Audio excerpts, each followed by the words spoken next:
Hi, I'm Kara, life coach, wife, and mom to 4 incredible and unique children.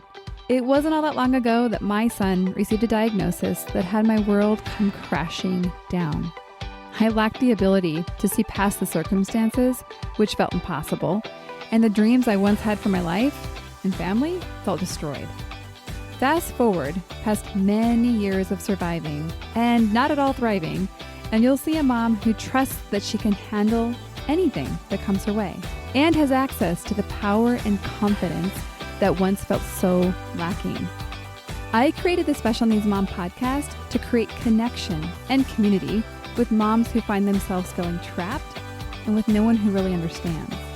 My intention is to spark the flare of possibility in your own life and rekindle your ability to dream. This isn't a podcast about your special needs child. This is a podcast about you. If you are a mom who feels anxious, alone, or stuck, then you are in the right place. Welcome. Hello and welcome to the Special Needs Mom podcast. I'm excited to bring to you today a interview style episode, and our guest today is Joy Shaw. Now it's been, I think, a week since I've recorded the episode, and so I cannot remember as much as the very specifics of each little part and piece we talked about it. But what I remember and I'm impacted by is the essence of who Joy is. She is somebody who has stepped into the role of healer. And I say that knowing that the person that introduced me to Joy is somebody that she's worked with. And so it's kind of fun. I guess we have a mutual client, Joy and I could say. But really in knowing this individual as well, just the expansive work, the incredible work she's done, both in her life and then I think in her relationship with her husband. And so the impact of being with Joy for me was kind of just getting to geek around in conversations around what it looks like to unfold in relationship, particularly relationship with self, with soul, with source meaning our higher power, and really was a wonderful conversation. So let me tell you a little bit more formally about Joy, and then we'll get into the conversation. Joy is a stroke survivor, mother, and guide who intimately understands the transformative power of healing through mind, body, and spirit. Nearly losing her life awakened her to something deeper, an ineffable presence, and ignited a lifelong devotion to intentional living and embodiment. Through that threshold experience, Joy didn't just reclaim her health, she discovered her purpose. And boy, do I relate to that, not necessarily reclaiming my health, but definitely through the journey with Levi's health, discovering my own purpose. Okay, back to Joy. With over 15 years of experience supporting families in both childbirth and parenting transitions, and decades of walking her own path of healing, Joy brings a rare blend of experiential wisdom, intuitive insight, and grounded presence to her work. Her journey through trauma, motherhood, and radical recovery shaped her ability to walk beside others, especially those standing at the edge of change, offering tools and integration, embodiment, and creative expression. Lastly, Joy believes that healing is not linear or systematized, and I wholeheartedly agree. And so that is a high-level overview of who Joy is and how she shows up in this world. And I am delighted to introduce her to you. Enjoy the episode. Okay, Joy, we finally pressed record. Welcome to the Special Needs Mom podcast. Well, thank you. I am so happy to be here. I say that because Joy and I have just been talking back and forth. And I'm like, oh my gosh, we actually have to record because kind of just geeking out on getting to know each other and sharing our personal experiences, but also as it relates to the work that we have, each devoted our lives to doing. So why don't we start with a little orientation to who you are and especially like where you are in life right now. What does the season of life look like for you? Yeah, well, I am an empty nester, and that's been a journey. And I think one of the things that the biggest sort of challenging season that I just came through, I'm 48 years old. My youngest daughter is in her second year of college. And what I was surprised by was like how intense the grief was, when they left. Mm-hmm. And as somebody who works in spaces where I'm really supporting people and honoring their grief and really feeling their feelings and validating their experience, I have to do that for myself as well. And I had never, this was new terrain, and I've worked through a lot of different kinds of grief. And so it was pretty intense. And I thought, we spent so much time, and I worked in childbirth for years. I was a doula and birth coach for 16 years. Helped many families through that. We do a lot culturally to prepare mothers for the role of motherhood, and we offer a lot of support and conversation and community around it. But like in the years where you're moving out of that role and it's really shifting and your identity is changing as a woman, we don't honor it. But it's not surprising, right? Because we do the same thing with death. It's like birth is a big deal and we announce it and we're excited about it. It's a miracle. But because death is so uncomfortable, because it's so painful and uncomfortable, we don't want to look at it. We get very avoidant with it. And so we don't make it sacred, and we don't put enough ceremony around it and really honor that part of our process, that transition. And I think it's the same when we die as like a mom and we're reborn into a different role with our children. We're not honoring it. We're just sort of dismissed. It's like, okay, well, you've outlived your usefulness and your kids are now launched. Good for you. It's awesome. And then we just ignore that. So, well, yeah. And then I want to add the added complexity for many in this community that they then don't have that experience. There is not a graduation. There's other in between, right? Yeah. So I totally am on board with, and that will be my experience with 3 of my children. And yet with Levi, actually, I've thought to myself, well, I'm kind of lucky because all of my friends, I don't know if I should be admitting this out loud, all of my friends are going to have to suffer through ending motherhood, but I don't have to grapple with that. It was a significant grief. You won't. And I mean, that's a beautiful thing. I miss them so much, And well, yeah. And to be fair, I think I probably will have to deal with a lot more than that. I think it's just my way of making myself feel better right now. I think it's good. I think it's good. I like that reframe. It works. It's working for me now. Yeah. And I do actually have a special needs child. And that was something we came to understand later. And I'll limit how much I talk about this because she's 26 and I want to honor her sovereignty and everything. But she has dealt with she's been diagnosed with multiple autoimmune diseases, and she is healing her body and healing a lot of those parts of her. But she was bedridden, debilitated, So I am still supporting her in a lot of ways, taking care of her in a lot of ways. She does need me the most of all 3 of my children, even though she's the oldest. And there's a lot of different ways that I've had to offer her more support to support her in her independent journey and make a lot of adjustments and adapting in those ways. We've done a lot of healing as mother-daughter. We've had a pretty challenging journey together. But yeah, there have been some adjustments for me in that I will always have to probably be a little more present in that role as well. Yeah. So I understand it a little bit. Yeah, definitely. Yeah. So diving in a little bit more to your personal story, but also how that intersects with your professional way of being in this world. Yeah. Tell us a little bit about even just like the work you do. Like if you were, at a networking event, like, oh, hi, Joy. Nice to meet you. Yeah. What do you do? What's your elevator spiel? I call myself a holistic coach and personal transformation facilitator, and also sometimes a medicine woman. And that it really is contextual which language I use, but I'm supporting people through the transformative process in a variety of different ways and understanding the transformative process and really the different phases and paths of it. And I do that through the lens of the hero's journey. So I think that is a really significant piece because as we're healing, we shift out of like identifying as a victim. But there's a value to the victim season because we have to validate what we've lived through, what we're going through, right? We have to grieve. The grief piece is something I come back to over and over again. And without adequate amounts of grieving and feeling, we can't heal it to get to the point where we can view it through a different lens and we can come from a place of being empowered. And so a lot of the work that I do is, it's not what happens so much as the story you tell about what's happening that impacts the way you experience your reality. And so how can we come to understand, like I say this often, you can't become the author of your own story until you're aware of the story you're living and telling yourself every day and inhabiting. And then Mm-hmm. once you become aware of that and the narratives and the stories and all the parts of it and orient yourself within a place of really validating all of that, then you can move to a place of empowerment and like, let's tell a heroic story, right? Let's overcome. Let's see what we can do with all of these ingredients that we have here. What can we make? What's the recipe that we can make with this? And so it is. I really am supporting people and inspiring them to become the hero of their own story. And often those stories have a lot of really challenging ingredients, as my story had a lot of really challenging ingredients.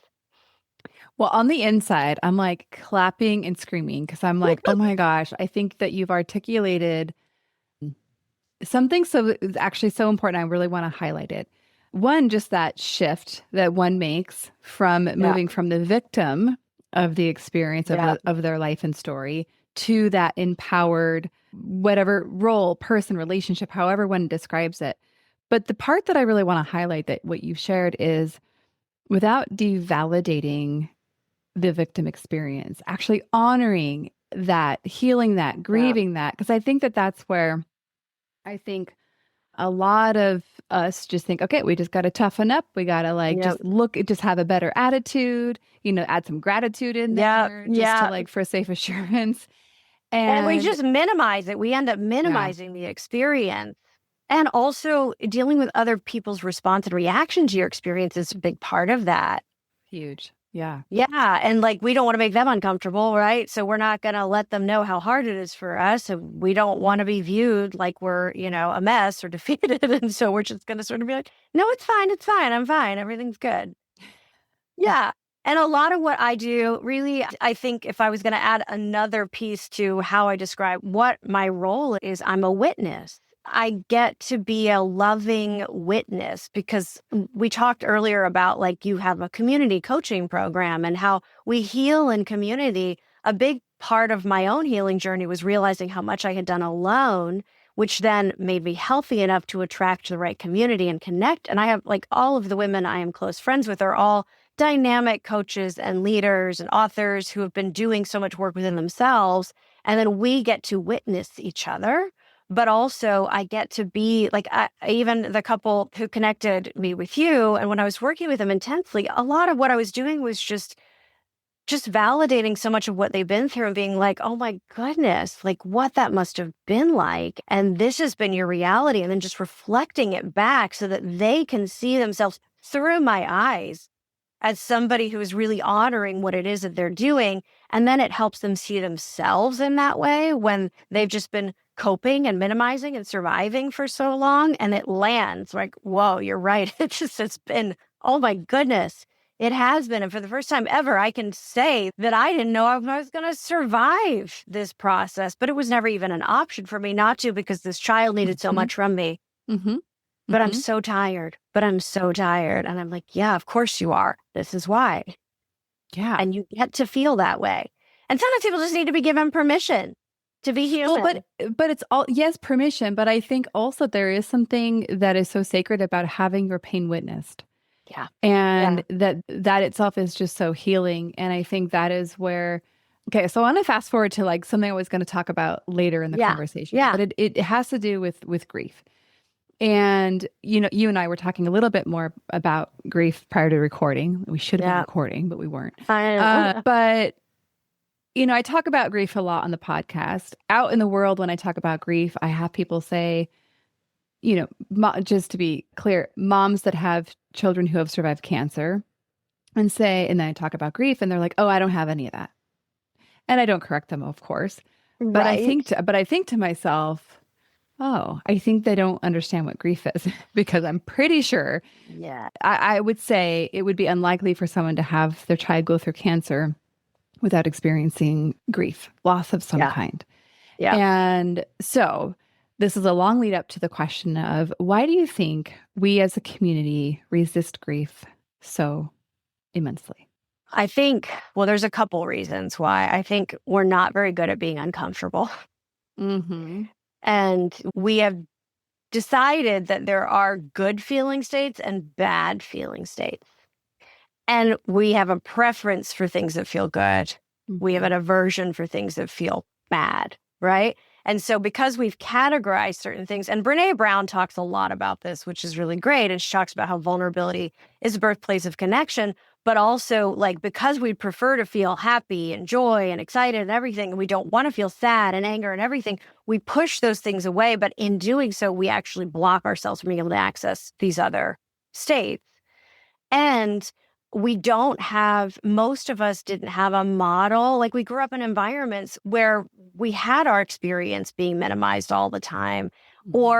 And I hate to say this, but really a lot of this comes down to mothers who don't know how to hold space for their own experience. And then they cannot allow their children to be uncomfortable. I mean, it even works with like disciplining your child or creating boundaries and saying no, and then them throwing a fit and being so upset that like, because I don't like it when they're upset and it feels bad to me when they feel bad and I don't know how to hold space for my own discomfort, I will then not maintain this consistent boundary with the child.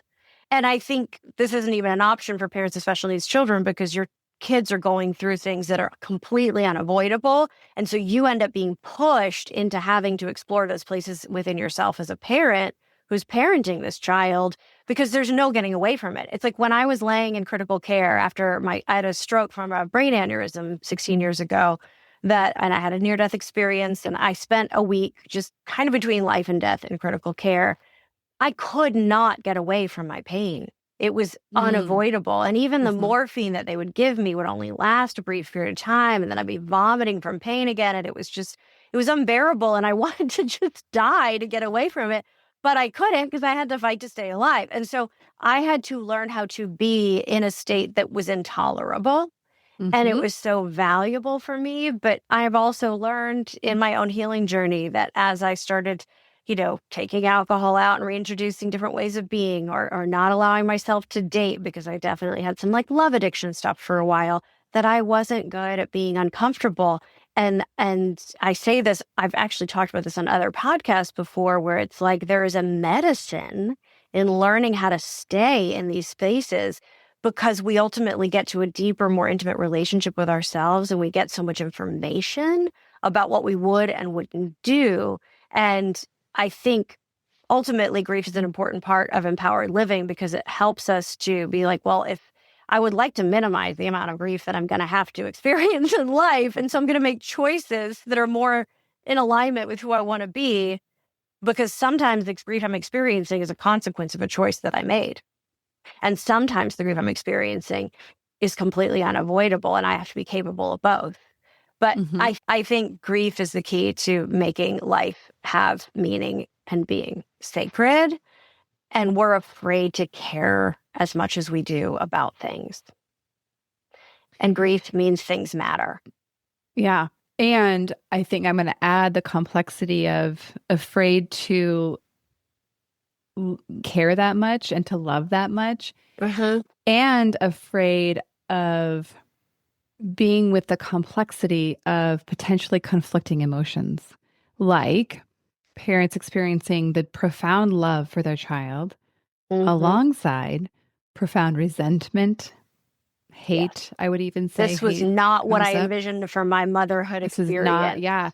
The experience of their dreams being taken from them by their child, even though they intellectually completely understand their child didn't do anything on purpose, but they have these complex feelings. We have these grief complex is a feelings. Conflicted space for moms of special needs children too. Yeah. And the fact that I think life is inherently paradoxical, and a lot of spiritual maturity is growing our capacity to be able to hold paradox, right? To be able to both end, where it's like, I can feel this and I can feel this, and this doesn't diminish the other. I had to grieve the father I wish I could have had, right? The father who's alive but not in my life anymore. I had to grieve the partnership I wish I would have had at this point in my life. I didn't anticipate being 48 years old and a single parent still without a partner and a life that I'm building with somebody else. And in order for me to be ready to rebirth and envision a new idea about how I wanted to do life that does not involve a partner, right? Because I can't guarantee that that's going to happen at some point, that I had to first grieve what I wish I could have had and then release it The other Mm-hmm. reason that we struggle to grieve is we feel like if we let ourselves grieve, that we're going to get to the other side of the thing and then we're going to let it go. And we tell ourselves that there's something wrong with that. Like, no, I have to hold on to this because it's important for me to hold on to it because that's what makes it matter. Oh my gosh. So good what you're saying. And I want to introduce a concept that I've been talking about in some other places, but I explain parts of grief as the experience of having a room. I don't know why, but it's kind of like a train station, like a hub where Yeah. things happening, life is, and you've always expected, and you arrive there expecting it to go a certain way. And for whatever reason, you have been kicked out of that space, of that room that you want to be in. And now you are in a completely new room and it's completely empty. You're completely unfamiliar. Nobody is there with you. And that, I think, is the experience, I think, of becoming a special needs mom. You Yeah. lose your entire knowing community. And then, but I want to loop it back to what you're saying. What I heard you say is essentially it's that holding on to that old life, trying to get back to the old room is the thing that prevents us from looking at the room that we're in and in your life, embracing it and and inhabiting saying, it. how can I inhabit this in a way Yep. that actually works with me from a place of like Exactly. integrity, like not like you can't do the work when you're trying to Yeah. get back to the old place at the same time, because Yep. inherently that makes it impossible to truly be where you're at. So I just love the way Yeah. that you explained all that. Yeah. And I love that train station analogy too. I think that's great. That's a good way to put it. And it is. It's like I cannot allow myself to fully inhabit this space or this life that I didn't want, that I didn't choose. And a Mhm. lot of healing and what I work with my clients through is the tools of like radical self-responsibility is then what shifts us towards empowerment and then learning how to work with the ingredients that are there, right? If I open up the refrigerator and I'm like, what do I want to make for dinner? Well, what do I have in the cabinets of the refrigerator that I can make with these ingredients? Well, sometimes you don't really have a whole lot of ingredients that you really want to work with. And I don't want to eat anything that I've got, but I've got to figure out how to do that. And then a lot of the healing journey is coming to acknowledge that these are the ingredients we have. We've got to figure out how to make something with them. And then you get to a point where you actually can start to acquire new ingredients Mhm. and develop new ingredients so that you have more recipes that you can make. But first, you have to accept that this is all that you've got and this is what you have. And you may have preferred something else. Your palate may be wanting something else, but that's not what's there. And I'm like picturing a fridge with like mayonnaise and mustard yeah. and like a couple pickles in the back there. Right. And you're like, And I like, have no okay, bread. I have no I can- cheese. I can come up with Yeah. something. Yeah. I tell But, like- people, some of us have more spicy or flavorful ingredients. We've got like all the condiments, but we're lacking like the bread, or we're lacking the cohesive pieces. And so that's a lot of healing, and finding coaches and support people is like, help me figure that out. And most of the time, I will say this, and this is why I talked about believing in a creator, right? Or a higher power, or having a spiritual connection of some sort. That if I trust that there is a bigger plan and a bigger picture to whatever it is that is going on, then I'm going to believe that there's a way for me to move forward and that something good and beautiful is going to come from this. And that's a really essential thing for me in my life, is that trust. It enables me to surrender and to be willing to work with what is there. Mm-hmm. Oh, And I totally. have to believe that that creator is loving. And ultimately, like, I love my children and I made them out of love, and so I can look at that relationship and then I can look up at the creator and be like, surely this is exactly the same, but so much more. Mm-hmm. Yeah, and Yeah. just because we don't understand something or don't agree with something Mm-hmm. doesn't mean that it's not what it is, right? So it's like, Oh, I don't can't tell you. understand Yeah. why. I don't Our understand. kids don't usually understand why we're valuing the things that we do, right? It's so They much don't. like, you won't get this till you're older. You just My daughter does not understand why I say no to her watching TV and eating candy all day, and nor Yeah. is she interested in understanding. no. Okay, But one so day one she'll of- thank you. we'll see. No, Yeah. Okay, now I want to rewind. So I like it. We're jumping all around. I want to rewind to something you said a little bit ago because, well, I want to kind of expand on it. And I also want to make sure nobody misses it because I'm like, Yeah. this is it. You said what you encounter is essentially mothers who can't hold space for their own discomfort. Yeah. And you highlighted a couple things. But one thing you highlighted is essentially what special needs mothers are called for in this space.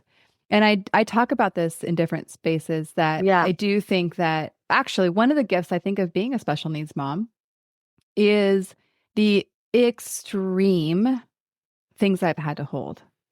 And so, and I think back to some specific moments from very, very, very scary moments.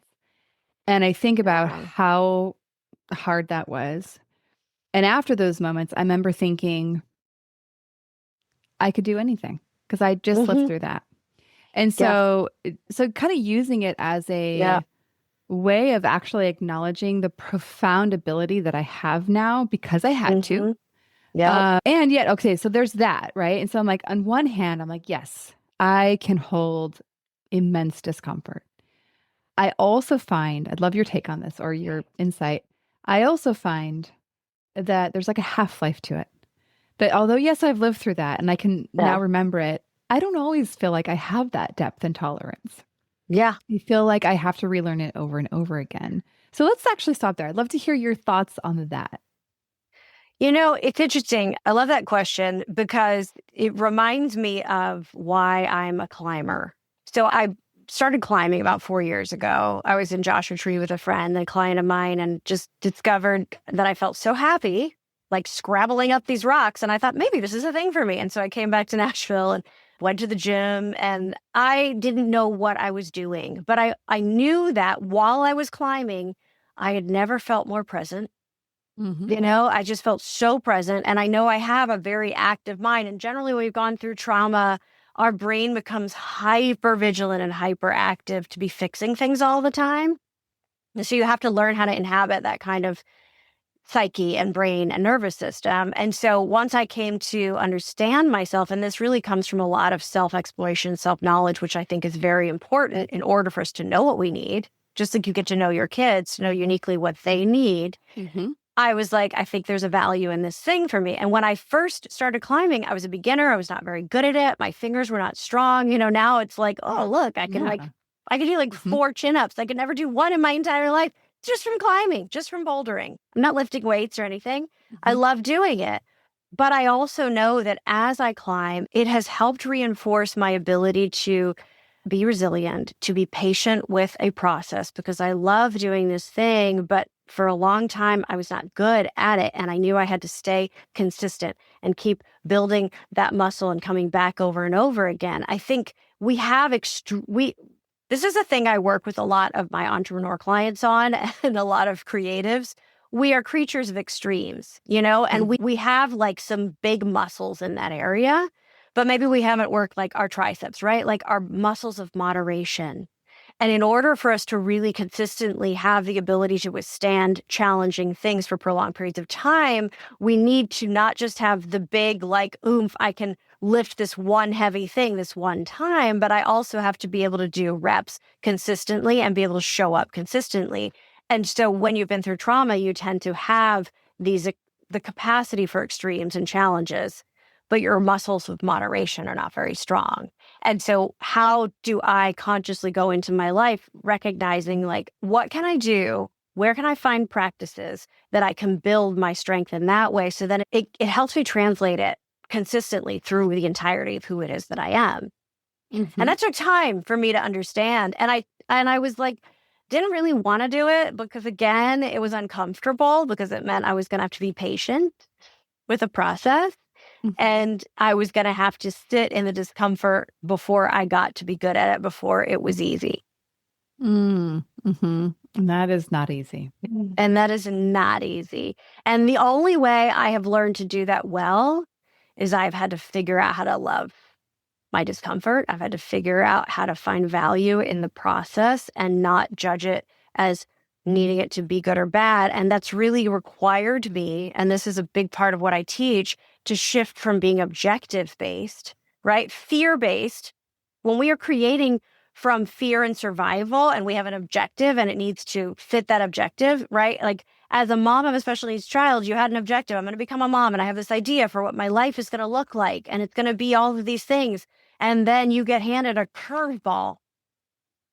And that happens in so many different ways in our lives. But this is specifically what you ladies have really been challenged with. So then I have to figure out how to love this thing that is not what I wanted and all the parts of it. And the only way I can do that is if I'm not looking at like, okay, 30 years from now, I'm still going to be taking care of this child. And that's like what my life is like. And if I bring that awareness into this moment, I'm going to feel deflated, exhausted, defeated, and I won't be able to be present with what exists right now. So I put most of my practice in my life into supporting my muscles and being able to just anchor myself in the present and shepherd my thoughts back to the present and be really engaged with the present and just find value in the process and let go of the outcome, let go of the objective, trust that that is in a bigger hands than mine, and that I have to just come back to being present with the process. Can I enjoy a climbing day even when I fall off the wall 5 different times and I can't make it up and I'm not very good and I feel like, I just twisted my ankle, But I learned so much. I just actually am healing from a sprained ankle. And I learned so much from those 7-8 weeks of healing and accomplished a lot of different things. And so I'm engaged with the process. It's put me back in my progress as a climber, right? But if I'm valuing the process over the objective, if I'm valuing just really being engaged with my experience and the quality of my experience in the present moment, like how can I make my present moment experience as engaging and as beautiful and rewarding as possible, even if it is other than I would have preferred that it would be? Yes. So I hear a lot of acceptance in there. But the other thing I hear is a way of being that you've described as a way of being of sufficiency and like really returning to the present moment. And when we do that, many of us can recognize in this present moment, we are sufficient. We have sufficiency.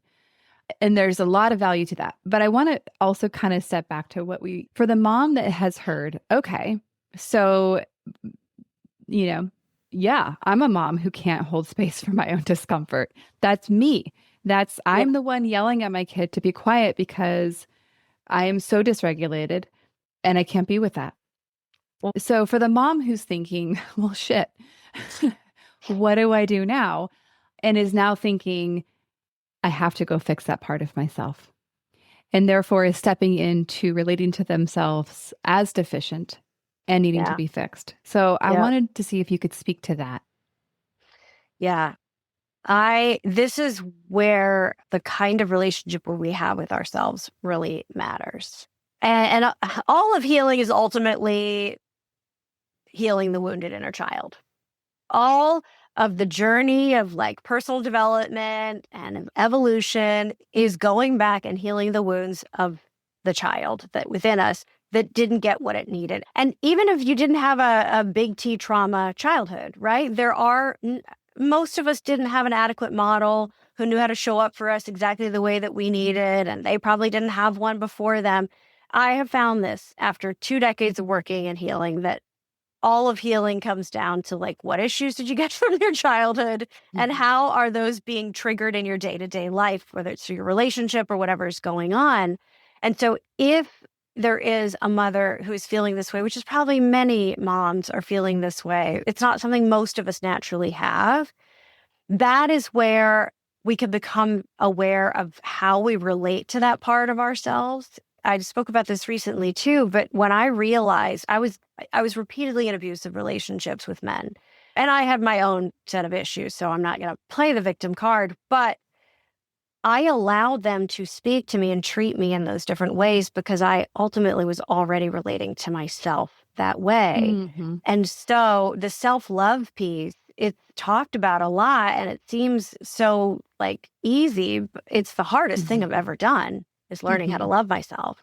But it's been the most important thing I've ever done. And I'm able to love that part of myself more easily when I can relate to that little girl inside of me. Like if I look in the mirror and I see a grown-ass woman who's just like acting ridiculous and immature and losing her temper or making decisions that I don't feel good about as an adult, I'm going to be hard on her. I've got to give her some hard, harsh truth. But she's already had enough of that. But if I can look at myself and see the little girl inside of me, or see the younger version of me, or the emotionally mature part of me that didn't get what it needed, that hasn't grown in those ways, I can hold loving space for her. I can give her grace, and I can be like, what do you need? What do you need from me right now? Typically, in a moment that we are uncomfortable and we are losing our temper, or we are sad, or we are depressed, or we are struggling, it's because there's a part of us that's asking to have its needs met that we've ignored for so long, or that we have avoided, or that we have minimized for so long. And then it's showing up other places, right? Like, I'm always taking care of everybody else and nobody's taking care of me. Nobody cares what I need. Nobody's been paying attention, you know? And I have this identity that is like, I'm giving, I'm loving, I'm sacrificial and everything. But we're more performative most of the time, and we're doing it out of obligation. It comes from an authentic place when that's also how we relate to ourselves. Mm-hmm. And the thing that I think makes us the most uncomfortable is saying no. Saying no and dealing with how that makes other people feel. And I think I was in a coaching call earlier this morning with somebody that is kind of more in the business setting, but ultimately was about exactly that what we don't realize is that we spend so much time and energy trying to manage other people's emotions. We're not conscious of this, right? So saying no is often outside of our own comfort zones because of what we predict that no may inspire in feeling of other people. And so there's such profound gifts in letting others be responsible for themselves and their own feelings. Oh, yeah. And it's just so hard. It's one of those things where it's a concept that's easy to understand, but I think really hard to do. But I think it leads back to what you were just speaking about, is acknowledging why it's hard for us to do, acknowledging why it's so scary to let somebody else down, or to think that you're going to let somebody else down. And rather than meeting yourself there with condemnation or critique or just even harshness, actually coming and meeting there in compassion and be like, oh, yeah, this is understandable. Yeah. And oftentimes I think we think that that's going to lead us to complacency or to resignation of kind of staying where we don't want to be ultimately. But it does the opposite. And I'm sure you see this over and over again in spaces that you work, that like that love and softness and compassion actually opens up and is expansive. And it's like the invitation to step more into authenticity for ourselves, and of course, allowing the same for others. Yeah, we invite other people to meet us there when we're showing up in this authentic way. And I think so much of this rewiring around codependency and people pleasing and wanting to put other people first and feeling like we're meeting everybody else's needs, for me, one of the big sort of aha moments that I had that was a key growth moment for me was realizing how selfish I actually was in that. Because if I really got honest with myself, which I had to do to heal, I would say to myself that, like, I need my environment to be under control, and I need to make sure that everybody's good in my environment so I can feel good, so that I can feel calm, so that I can feel safe. I'm cleaning up all the time and making sure everything, because that's how I want it to be. And that's when my nervous system feels safest and calmest. I'm anticipating your needs and making sure I take care of this for you and that you don't bitch at me and complain or whatever, so that I can feel relaxed, so that I can feel safe. That I'm ultimately caretaking my environment and manipulating and managing all the parts of it so that I can feel safe, so that I can feel calm, so that I can feel good. And when I could see that it wasn't necessarily because I was loving and caring and compassionate and trying to help everybody else, even though those parts of me were there, both were there, that I was not operating from that most of the time. And then in addition to that, how do I know what everybody else needs? How do I really think that I know what's best for everybody else, and that I think that things should be easy for everybody else? And ultimately, I'm arguing for their limitations, and I'm not inviting them into their growth if I'm going to take care of everything. I get to be the resilient, capable one, which is great. I feel good about that. And the ego really likes feeling that way about itself, right? And our sense of identity is wrapped up in this, which is why it gets to be so tricky, because the mind is really attached to its identity and its way of identifying. Like, I am this and I am that and I am this and I want people to think this about me. And so anytime that we start to make a change there, it actually starts to sort of attack that way that we identify, and the brain does not like it. Yeah, it almost reminds me back to this, like the train station room kind of thing, where it's like Yep. there's this part of us that we're like, this is who I am. This is how I Mhm. show up in the world. This is what I do professionally. This is how I am as a Yeah. mom and wife and friend, etc. And it's like the idea of letting go of that is very uncomfortable. And like Yeah. you're all the parts of us are going to be like, no, no, no. But it's like we have to let go of some of those parts.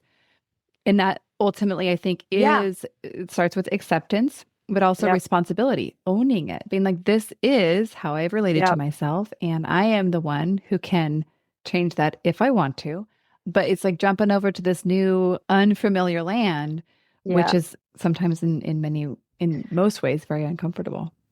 And we talked about this before we started recording, that victim Yes. narrative, right? And then shifting into the heroic story, and that what often is a block to that is like, no, it's not fair. This thing happened to me that I didn't want, that I didn't ask for. When I had a stroke from a brain aneurysm, when I had a dad that was abusive, it's like, none of those things are fair. None of those things are what I would have wanted. Why do I have to deal with this? Why do I have to eat a specific way so that I don't have to be medicated for the rest of my life, when this person can go eat a McDonald's and it doesn't do anything to them, right? It's not fair. And so I was just I was a victim.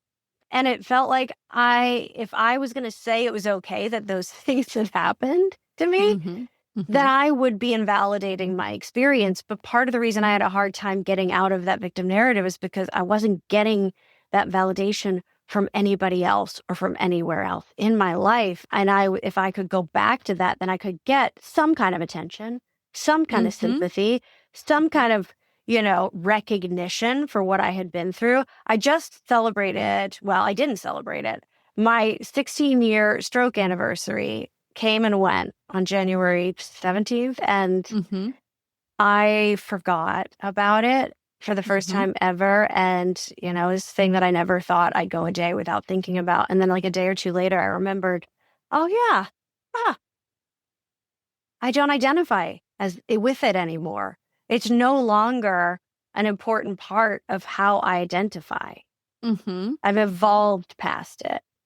And I think if we embrace the fact that we're meant to be evolutionary beings and creatures, and that we're supposed to be growing and evolving all the time, then we allow ourselves to let go of those old ways of being, those habits and those patterns, And I even will talk about Jesus dying on the cross sometimes, even though I'm not coming from a Protestant or Christian background anymore, because I just think it's a beautiful model of the dying to the self, or the dying to the habits and the patterns of the old way of being, in order to be born into something new, and that we can come back to life in this new way, free of all of those other parts of us. But it's painful, and it's unknown, and it's challenging. Yeah, what came into my mind is knowing that you are a doula, and kind of the birth process, and thinking about that, like thinking of, it's painful. It sure is. It's painful, but new life is waiting on the other side. Yeah, I did natural childbirth for my first 3 children, and then I was like, you know what? The fourth one, I was like, I'm too old for this shit. So, well, I Getting an love epidural, hearing that, because the part of that I think is really beautiful. And I was a really big advocate for natural childbirth when I first started working as a doula. I kind of was like, this is the best way to do it.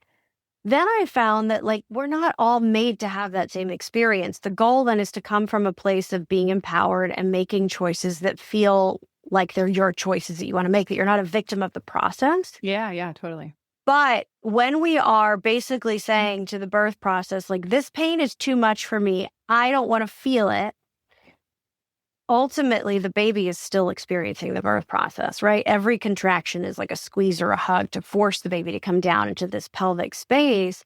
And your body and the baby are actually kind of partnering together. When you get these signals from your body, to like rock or move or all those types of things.